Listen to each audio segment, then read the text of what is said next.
What's up, y'all? This is BC. I got my boy Miles here. What's up, bro? What's up, bro? I wanted to bring you guys another interview. Miles is somebody I met here in Miami. Similar to me, he moved from somewhere else, so I was excited to kind of get him on. He's a lot younger, athlete too, very kind of all-star athlete, similar story. And I wanted to interview him for you guys because I think he's going to give you a good perspective, and you'll be able to really relate with a lot of stuff that he's doing. So, Miles, my friend, what's up?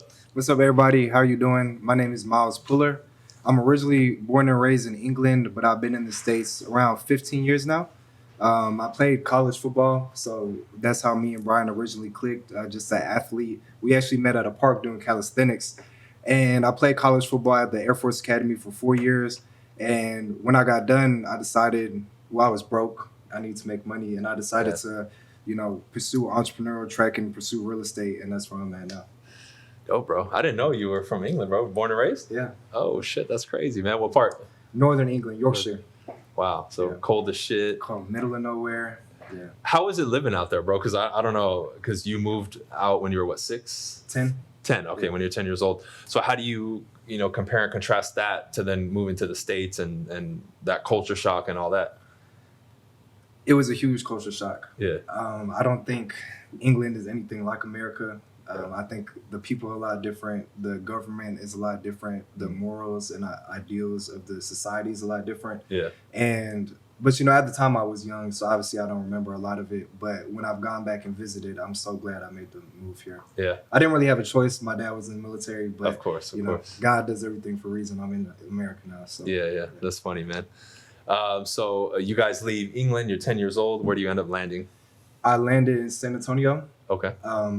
Went to school there and in Colorado, and then I moved back to Texas and completed high school there. Okay. And that's where I started playing football as well. Cool. And then my senior year, I got a scholarship to the Air Force Academy, which is in Colorado Springs. Yep. And then I had a few other scholarships. It offered the best thing for me long term. Yeah. I wanted to make a decision that wasn't a 1 year decision. I wanted to make a 30-year decision. Yeah. And a lot of schools are so, you can come play for us, you can go to the league, but that's it. The Air Force Academy, you go there, they're like, you come here, when you graduate, you can make $100K in 5 years. And then, you have this resume, you have this alumni group, and it can last you for the rest of your life. So that's why I made the decision to go. Yeah. Versus, so basically what you're saying was the other ones are very one track. They want to feed into the, you can make the league. And this one was more well-rounded. Hey, these are some of your options. This is more long-term. This is more of a life type thing versus just football. Yeah.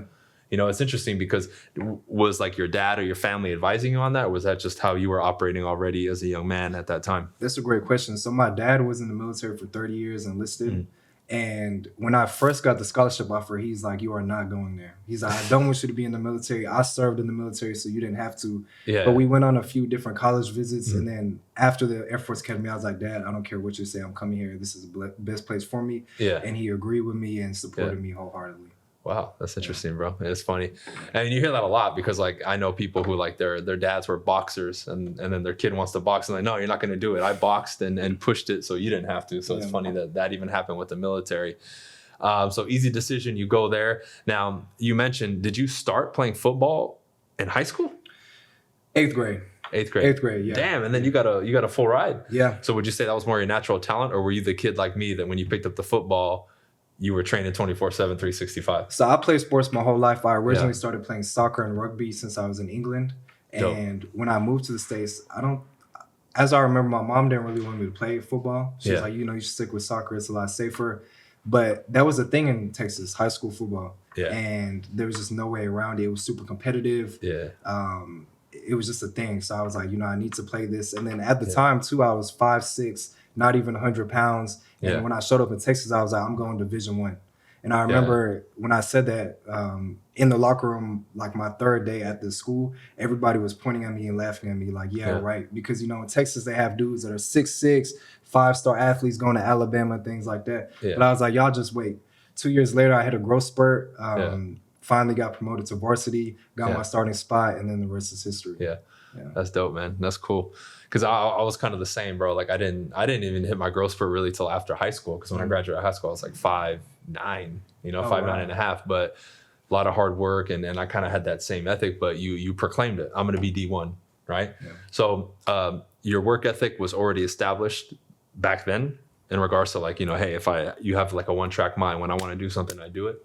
Definitely. I'm a big believer in energy can neither be created nor destroyed, only transferred. Mm-hmm. And people are giving me a lot of negative energy. Like, you won't be shit.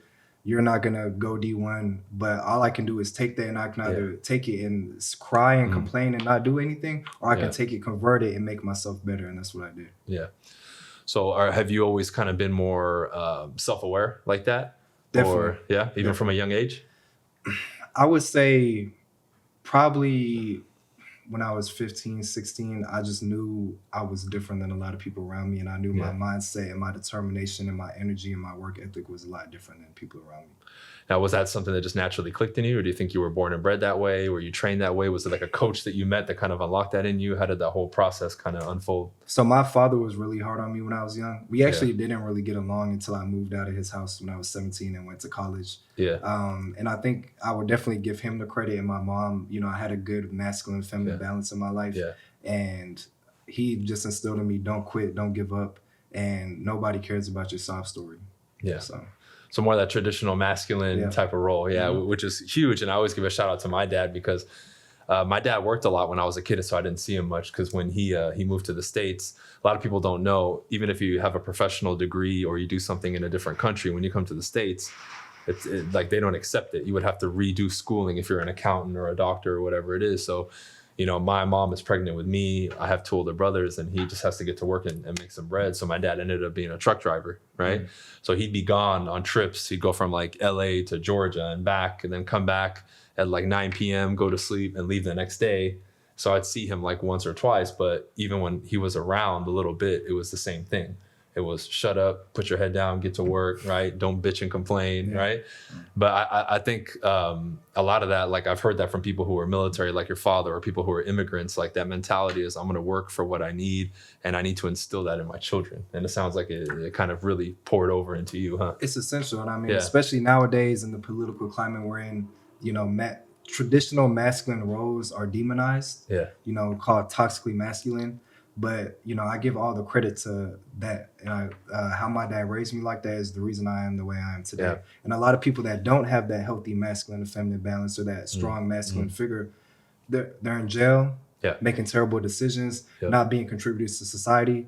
And so how old are you again, Miles? 20. I just turned 24 2 weeks ago. Yeah, so you're 24. So when you compare what we just described to like other, colleagues of yours and other students, because I know you're still going to school, how do you really see yourself in comparison to them from that mentality standpoint?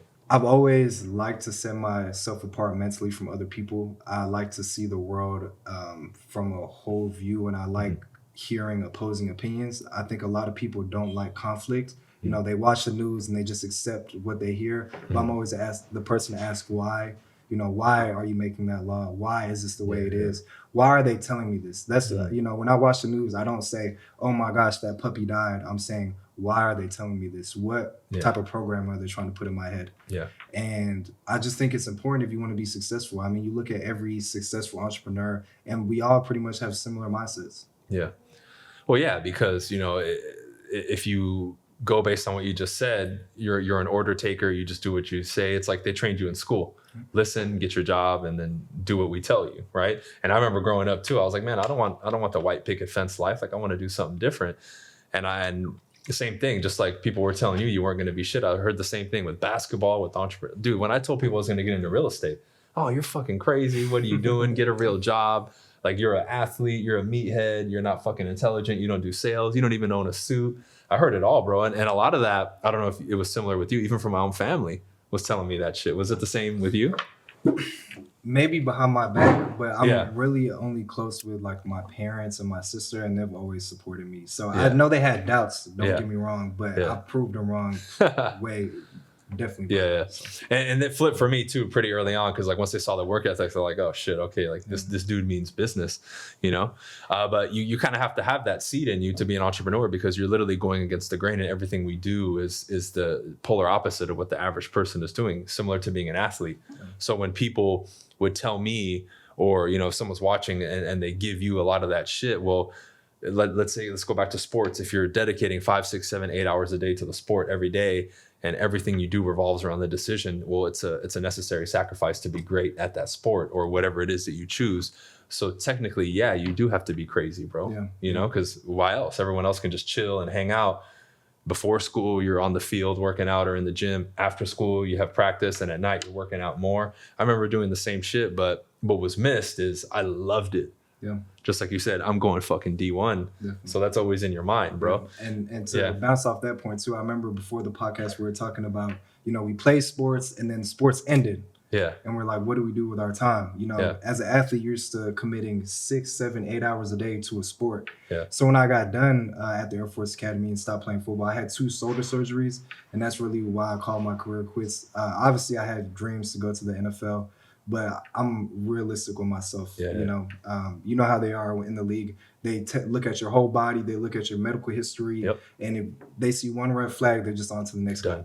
So I got done playing football and I had this empty void inside of me. I was like, you know, for 7, 8 years, I've been committing 6 hours a day to this one specific goal. And now it's just gone. What do I do? And at the time too, when I left college, I was broke. I didn't have anything. And, you know, I'm not the type of person to receive handouts from my family. You know, I'll get it myself. So I got on YouTube. I looked up what is money, how to make money.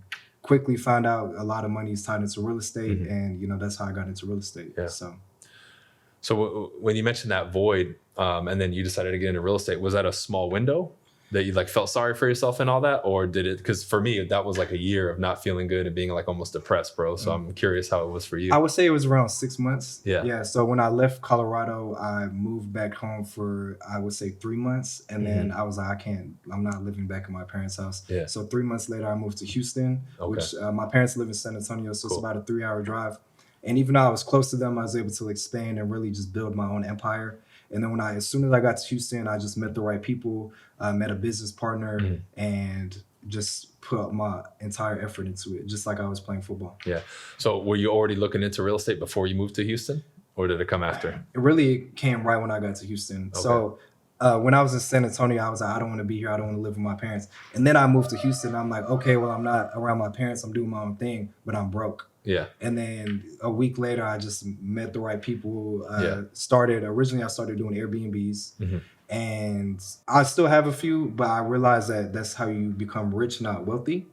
So I started expanding into government contracting. So providing real estate, commercial and residential leases to the government. And then after that, when I was able to build up some cash, I started buying properties, Section 8. Yeah, I love that, man. How did you end up meeting those people, the right people at Houston? Was that just like you were out socializing? Was it, you know, just a stroke of luck? What was it? So one of my business partner that I met, we actually played football together in Colorado, but we weren't that close. We actually played the same position, so we kind of had some beef with each other. Of course, competition. Like, exactly. And I was like, hey, I texted him like, hey, bro, you're in Houston, let's link up. And the very first conversation we had was about money, and I just knew we were going to be friends from there on. So, and then my other mentors I met through him, my alumni network at the Air Force Academy, and just being out socializing in Houston. Cool. And that's big, bro. That's big. So you mentioned some of the stuff. You start getting property Section 8. So from the moment you land in Houston, right, you meet your friend, you reconnect with them from college, you start doing this thing. Like, was that first 6 months, a year? Like, how long was that process for you to get rolling with all this real estate stuff? Yeah. So I would say Airbnbs, I did that for about a year. In Houston, Dallas, and Colorado. And after that, you know, it was going steady. It was going good, but I'm very fucking hungry. I wanted more. And we met somebody who said, you know, I have a way y'all can, you know, 10x your business income besides just doing Airbnb, and it's government contracting. So a lot of people do B2B or B2C, but a lot of people don't do B2G because there's a lot of rules, regulations, very bureaucratical. But, you know, being in the military, I already had that foundation for, you know, the type of language they use, the fundamentals they have. So it just worked out. I took a course, and then a month after I finished the course, I won my first government contract, which a lot of people say they're in government contracting, but haven't won any contracts. Just like people say they're real estate agents and haven't sold any. real estate. So after that, went a few more, and that's where I'm at. That's crazy. Because like when I think of government contracting, like I almost think of like movies like War Dogs. Yep, you know what I mean? exactly. So it's kind of like same that. thing. Where, Same thing. The government, they have government contracts for everything: real estate, weapons, toilet paper. Wow. You name it, they have it. And they just have a big database they use called sam.gov where they post all their contracts, and there's a few different ones for local and state governments as well. And you just have to find the right contract. You really just have to add value to the government. You know, they post a problem saying, hey, we need this problem fixed. How can you solve it in our regulations? And then it's up to the market to come in and try to fill that void. Exactly. Right? And then, you know, obviously there's a lot of competition. A lot of people place bids, but that's why you have to have the best price, best product. Yeah. Wow.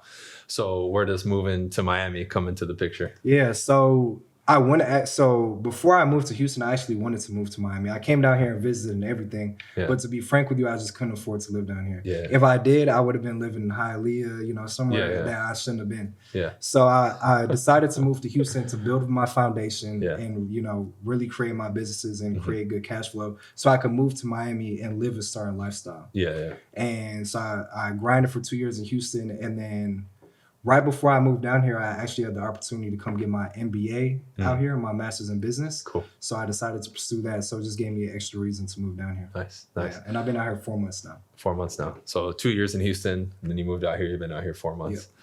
That's awesome, bro. So when will you be done with the MBA program? August.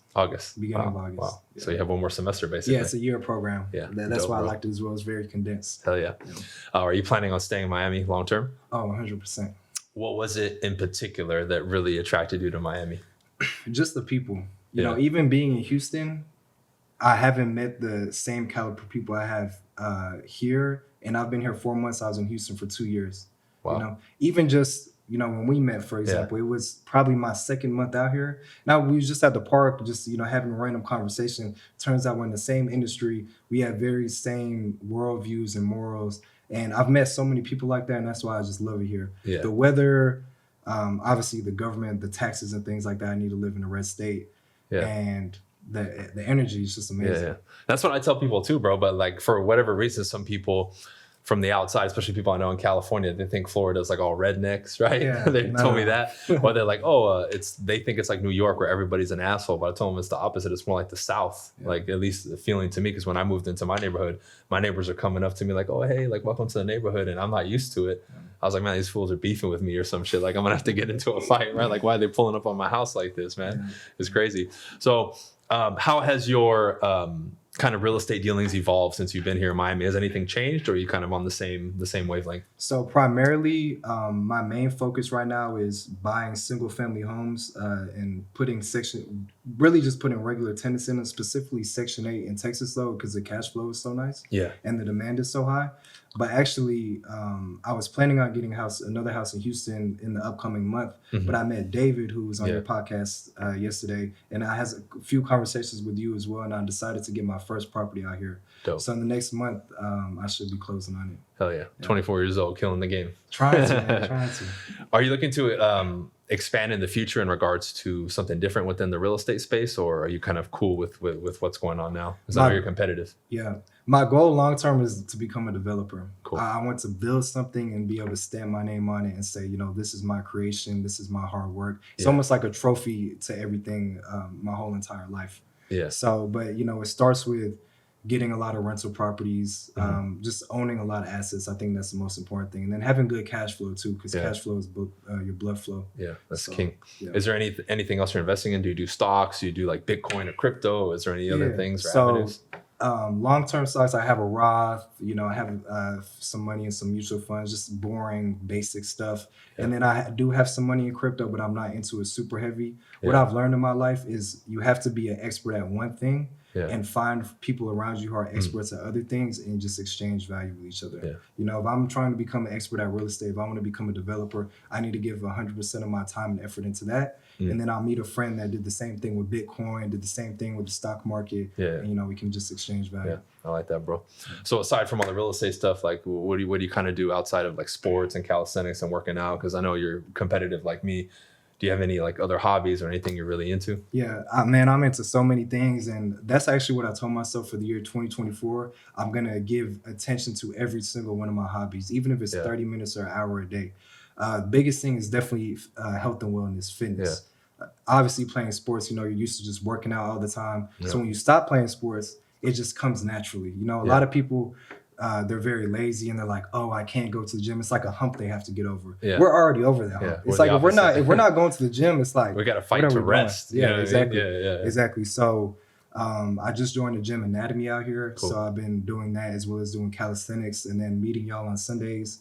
I normally do 2 days as well. So I'm trying to calm myself down a bit, but I'm just so motivated. I just love being outside. Yeah. I love working out. I love pushing myself to the limits. So yeah, besides that, I'm into fishing, Dope. fashion, watches, cars, just everything, man. So Have you much gone to love. the car scene out here? I haven't been to a You car haven't? show. Yeah, Yeah, I got to share with you. There's a couple like supercar like Saturdays where they do like meetups, so we can definitely go, bro. Because I've kind of detached from it since I moved from Cali. Because over there, it's a different beast. Oh. You know what I mean? I don't know if you've ever been to Yeah. some of the car shows out there. It's just insane, bro. Yeah. And we would do all these like rallies and shit. It's just crazy. So when I moved over here, it's way more calm. Like there's a car scene out here, but it's nothing compared to LA. It's more respectful too. They don't shut down the whole highway. Oh yeah, bro. Like over there, this shit was nuts, man. Is there any like weird hobbies you have? Like you collect stamps or some shit or no? Shoes. I collect shoes. I Yeah. used to collect shoes. I wouldn't say anything out the ordinary. I think the biggest thing with me is I'm all about self-improvement. I have a saying. I say you need to get 2% better a day. 1% is the gym. That's mandatory. You have to get over my feelings. Get in the fucking gym, period, point blank. Right. Your health is wealth. It's important. Yeah. And then the second percent is adding or learning a skill that will make you money. Yeah. Whether it be real estate, whether it be the stock market. And if you can do those two things each day and get 2% better each day, you look down the road 5, 10, 20 years, money. Yeah. Are you an avid reader or no? Yeah, I could be a bit better. I listen to a few audiobooks. Cool. Yeah. Anything you recommend for people? I think when I had a shift in my life was when I read the book Atomic Habits. Cool. Atomic I read Habits. that So what you realize is habits are essential to life. And if you can create the right habits where your brain doesn't have to think about doing it, it just does it, like the gym, that's when success comes. Yeah. And you figure out really soon that where you're at in life is based off all of your decisions. Us sitting here together right now is based off all the decisions we made throughout all the years. If we're sitting on the street homeless, that's because of all the decisions we made. Decisions are essential, and decisions come from having good habits. And if you have good habits, you don't even have to make a decision because it's just natural. Natural. It's patterned into you. Yeah. Because, we have habits, whether we're aware of them or not, right? Yeah. Were there any bad habits you had that were tough for you to get over? Yeah, I would say social media usage, phone usage, like screen time. Yeah. That's a tough one for everybody. Yeah, women. Yeah, of course. Chasing Go- the cat. Yeah, chasing the cat. Drinking. Yeah. So I think everything is, you can have fun, but it has to be in moderation. Yeah. And you have to have your long-term vision, your goals in mind. Like one thing I did to fuel myself back in the day was like, let's say I wanted to hit that party on Saturday. I would say, well, if I hit all my metrics all week, then I can do that on Saturday, right? Like if I hit all my numbers, if I do what I'm supposed to do, like every single day, read, go to the gym, do my business stuff, then I can allow myself that Saturday, right? So it was like an earned thing versus just, I'm going to do it. Exactly. And Right. that comes from the book, actually. So habit has a cue, the action, and then the reward. Yeah. And how you teach yourself is you have to have the cue, and from that cue, your brain has to subconsciously know the reward it's going to get. Yeah. So for you, for example, you're like, if I go out on Saturday, the cue is, okay, I need to do this work. Yeah. You knowing in the back of your head, I can go out Saturday, it will make you do that habit. Yeah, And absolutely. it's a lot less brain waves and a lot less emotion involved in the decision. You're just going to do it. And it's refreshing, bro, because normally when I talk to people around your age or younger, a lot of them seem lost. Like they don't know what the hell they want to do. And it seems like you really buckled down and been able to choose. Do you have any advice for them? Because you're already on your course. And most people that I talk to are like, I'm not going to worry about that shit till I'm like 30 or older, right? Do you have any advice for them? Yeah, I think the biggest thing is you have to learn how to master your mind. I think of life as a big video game, and your controller is your brain. Yeah. Your body's going to do whatever your brain tells it to do. And if you can't control your brain, if you can't control the unwanted thoughts and the negative thoughts, you're not going to be successful. You know, success does not come easy. Anything worth having does not come easy. You have to accept it, and you have to embrace the pain and embrace the grind and embrace the hustle. And that's why I love being down here in Miami, because it's so competitive and it brings the best out of you. Either makes or breaks you. Yeah. And, you know, just seeing other people driving around in Ferraris and seeing these big sky rises and stuff, man, it just gives me so much fire and motivation, because if they can do it, I know I can do it as well. Right. Because all that shit was a thought in somebody's mind at some point. Like I remember looking at and you see it too, like on Facebook, they'll show like, you know, downtown or Brickell or South Beach in 1980 or even 1990 compared to now. And it looked like a little shit town, and now it has fucking 20 skyscrapers. You're like, whoa, bro. Yeah. Or even for me, like an old movie that I love is Scarface, right? Like the drugs and all that shit aside, dude was an immigrant and just fucking, he did it illegally, but he had that drive and that competitive, you know, edge or whatever. And I really relate to that, because a city like this kind of draws that out of you. Or if you already have it in you, it kind of sparks it even more. Definitely. You would kind of agree with that, right? What do you think brings the competitiveness out of you? Well, with me, bro, it's always been a quest to kind of fulfill my potential, if that makes sense. Like, I've always had that like curious mind, like, hey, you know what, if I tried this, how good can I get at this? Right. Whether it was like playing chess. I remember I went through like a phase where I would play chess like 2, 3, 4 hours a day. And I was like, I want to be a fucking grandmaster at chess, playing people online. And then I remember I got to the point where I was even playing online, and I didn't lose like 100 games straight with like random people, you know what I mean? And then I would challenge people in person. I even had a thought like, you know what, I want to go to New York and go to like the parks where like people play and they hustle, and I want to fucking hustle them, you know what I mean? So with me, it was more just like the joy of like, and almost like the crazy thing for me of me doing something or choosing something and then just getting good at it. And it was just a choice, right? So it's almost like being a kid. Because like that's something I tell people all the time. When we're a kid, bro, you're stubborn when you're a kid. Like if you would have told somebody at age 6 or 7 that you wanted to be an astronaut, it didn't fucking matter who told you no. You're like, I'm going to be a fucking astronaut. The president could come and he'd be like, fuck this old man. Like, I'm going to be an astronaut, right? And we lose that somewhere along the line through schooling or our family, you know, talking to us. So with me, I think it just came from that, because just like you, I would question stuff. But to me, nothing seemed impossible. Like I remember being told when I was a kid, I remember I was holding, I think my dad's hand. I was a little kid. I must have been like 3 years old to 4 years old, and a nice car drove by. I think it was like a Lambo or a Ferrari or some shit. It's hard for me to remember. And I think I pointed or said something, and I heard somebody else say, "Oh, like you're never gonna have something like that. Like don't get your hopes up." And even then, I was like, "No, dude. Like even my little mind then when I was a kid was like, maybe one day if I want, I'll get that shit, you know." Yeah. And I think that really stuck with me, because even growing up, whether it was basketball or anything else, or me getting into real estate, it was, man, ain't nobody gonna stop me but me. Like who the fuck is somebody else to tell me I can't do something? Just like you said, you create your own life. If I choose that, fuck it, I want to do water bottles and make the best bottled water in the world, what the fuck is gonna stop me, right? If I really want to do it, I'll do it. And I think the hunger in anything I do is to always be the best. I want to be first. So I never told you this story. I walked into my first real estate office back in 2012. I got licensed 2013 when I get my license. I remember the first office meeting. They would do office meetings on Friday nights. I walked up, I was like, excuse me, I want everybody's attention. I went to the little top 10 board. I said, remember this fucking face, because I'm going to be on this shit by the end of the year. And everybody laughed, right? But then I think by the end of the year, I was like number 7, because they would rank the top 10 people in the office of like 100 real estate agents. And I ended up being number 7, I think, right? So I didn't get first, but those were top dogs that have been in the game 30 years. And people that year, they're like, man, we remember you fucking saying that. And they're so used to people coming in and leaving. But I remember telling myself, like, dog, if I said that shit, I'm going to fucking do it. And then every day that I would work, I would remember that. I'd report my numbers every Monday and just work my ass off. So with me, it was always pushing to be the best. And if I don't get first, fuck it. But that was the goal, and I pushed myself, you know? So in a nutshell, 10-minute answer, that's I like that. why I'm so competitive, bro. And I think society just forces you to think inside of a box. And, you know, you're laughed at. You know, when I was in the locker room, when I was 5'6", 90 pounds, people were laughing at me, pointing me like it was a movie from like Diary of the Wimpy Kid. And you will never be that. And it's crazy that you get laughed at, you get made fun of for dreaming big. Is absolutely ridiculous. And I think people need to get rid of caring what other people think, and you got to be confident within yourself, because everything that you see in life, you know, the buildings, the cars, that was all created by a human. Yep. Same blood as me, same bones as me. The only difference is their mind, their knowledge, and their work ethic. Absolutely, bro.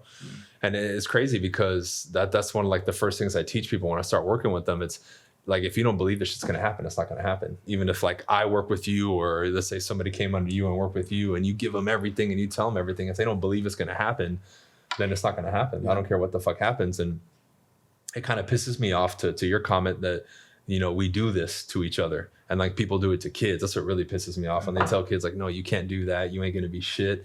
Because, man, like kids are so impressionable. They're like a sponge. Yeah. And then they believe that shit. And then they end up like not realizing their potential. And then when they're an adult, they're all depressed and fucked up. And they don't realize it's because their mom or dad told them when they were 6 that they weren't going to be shit. Exactly. Right. And I think the thing is the belief. Yeah. How I think about it is like this, right? Imagine I gave you $1 million check and you went and deposited it in a bank.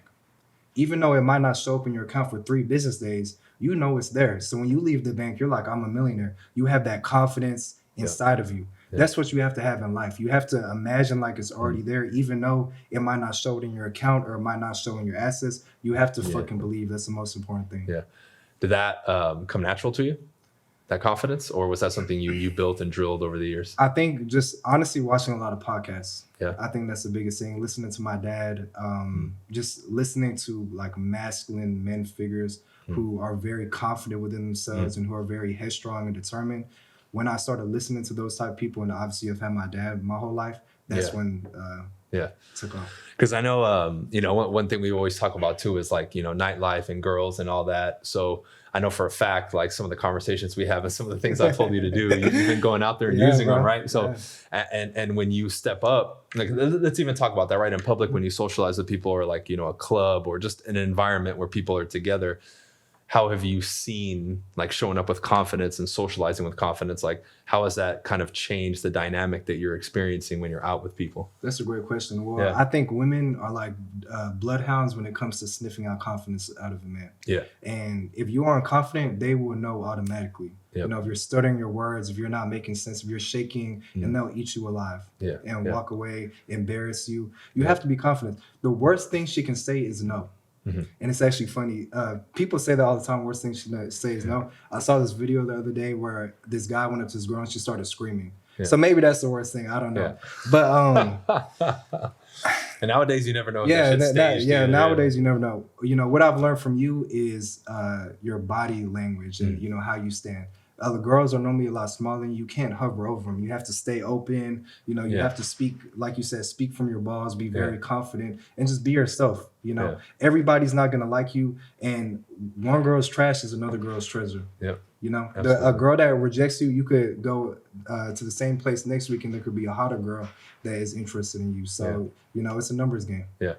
And I'm sure you find, especially compared to other people like around your age, you're probably top notch if you're already getting into this stuff and really applying it. Because when I talk body language with people that are 21, they're like, get the fuck out of here, bro. What are you talking about? They're not studious about it. They don't think about it that way. And it's just something that I've learned over the years. And I remember, you know, being younger and being out, we had status at the time because we were athletes. When you have an athlete, you have what's called social value. So, you know, all the girls and people are going to want your attention. But when you don't have that and you're an adult, what are you going to do if you don't have the confidence and you don't have the social skills? Because just like, you know, whether you're in Houston or Miami, that's what's allowed you to open many doors and meet new people, right? The confidence and the social skills, right?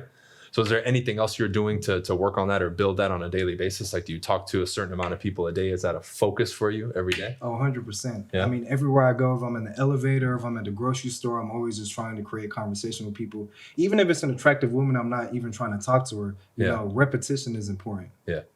So, man, I'm finding it harder and harder, bro, especially because we're into the Zoom era, right? Post-COVID, nobody wants to talk. Everybody's antisocial. Do you have any tips for people in regards to getting out of their shell? Because that's a big one, bro. Getting people to say hi. Once they do, it's cool. But getting them to fucking talk to people, it's just like running my fucking fingernails on a chalkboard, bro. Yeah. That's a good question. I think the biggest thing is you miss 100% of the shots you don't take. Yeah. You know, I would rather get rejected than go home and say, what if? I hate asking myself, what if? I just hate that question. Yeah. Because you shouldn't ask yourself that. Just do it. Yeah. You know, you have to get over that hump. Like there's no other way around it. I can't, you know, give you a nice little poem and say, oh, well, if you do this and that and, you know, sit and have a therapy session, stop being a bitch.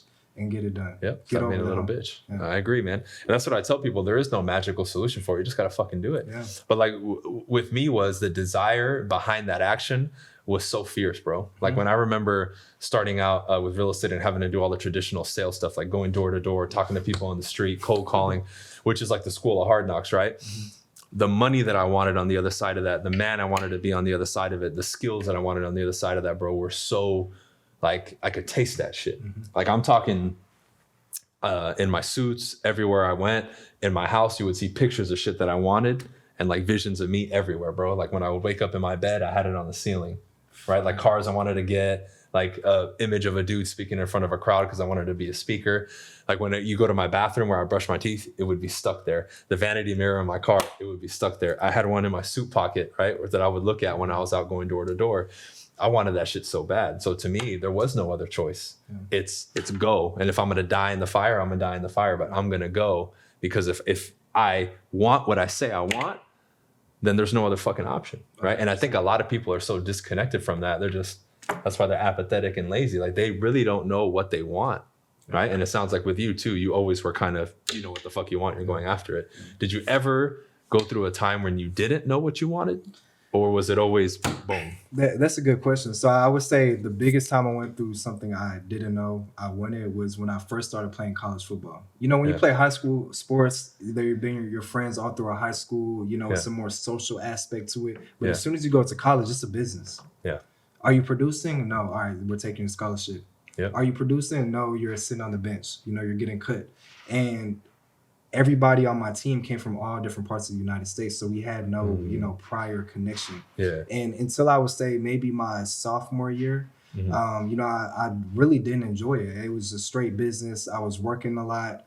At practice all the time. I was a practice dummy for the seniors. Yeah. And yeah, it was miserable. I was like, this isn't what I want to do.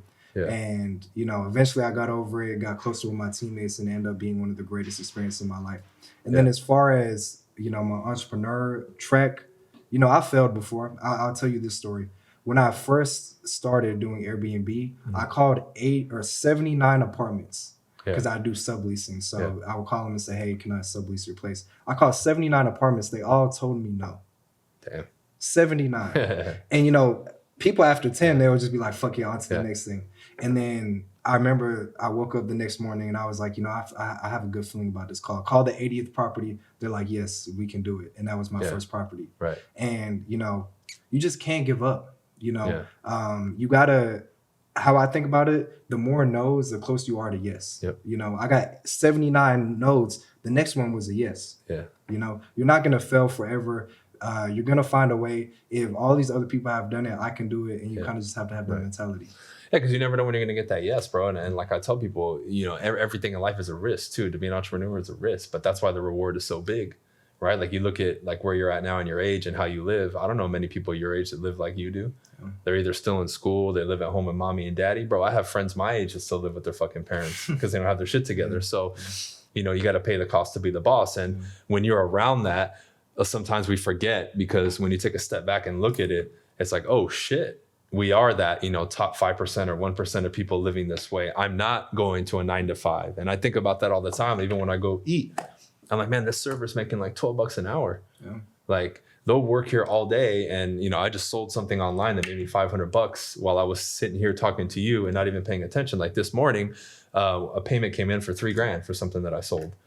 Like for them, that's a month's salary. Yeah. And that was just something that I had in the background, you know, that went. Right. And then later this week, I'm closing on another investment that I told you making $125,000. That's not in the reality of most people. And I remember hearing about that shit. I'm like, what? I would be in my first real estate office, bro. And I would hear the top guys talk, oh man, we're going to JV this deal and fucking get this $10 million building. And I'm sitting there like, damn, dog, I'm just trying to make $5,000 this month. Like, what the fuck? But when you hear that and you're like, shit, you know, I'm thinking I'm at the table with them if I make $5,000. They're talking about a $10 million building, bro. But until you expose yourself to that stuff and you start doing these things and again, taking the risk, you never really know what's out there, and you don't really, I guess, make it a part of your reality. Because until you hear that conversation and you see it, and then you experience it, you're like, oh shit, this is real, right? And I want to add on to that point as well. You said the table you were sitting at. Yeah. A lot of people don't realize the table you're sitting at is one of the most important things. The people around you. Yeah. You know, a lot of people will say, I want to be a millionaire. I want to drive a Ferrari. I want to drive a Lamborghini. But all of their friends are broke and take a bunch of drugs. Yep. You're some of the 5 people you spend the most time with. And that's why I'm so happy I met you and the people I'm meeting out here in Miami, because you need to have like-minded people around you that, you know, have similar morals, values, and goals as you. Because if I sit here and tell you, hey, Bryan, my goal is to build a skyscraper, he didn't laugh. You didn't laugh. Yeah. You know, whereas if I went and told my friends from that back home, they started, you know, laughing. Hey, bro, you want to come smoke this joint? Yeah. No, I don't. Right. So, you know, your social circle, the table you sit at is essential. Yeah, I would have said, how can I help? Fuck, let's get this thing up. You know what I mean? Yeah, it's crazy, man. It's crazy. So here's a random question. Since you moved to Miami, been here 4 months, is there anything you don't like about Miami and South Florida? Because that's a tough one for me to answer. I would say the people that are bicyclists sometimes are assholes when I drive. Yeah. That's really it. Yeah. Man, honestly, when I travel a lot. When I travel, I'm ready to come back to Miami. And it's absolutely insane. Yep. Even when I'm in places, I was in the Bahamas a few weeks ago. I was like, man, I'm ready to go back to Miami. Yeah. What I don't like about Miami, nothing right now, honestly. And, you know, a lot of people, the first thing a lot of people say would be, oh, it's so materialistic. Yeah. You got to get over that. You know, it's a hustling environment down here, you know.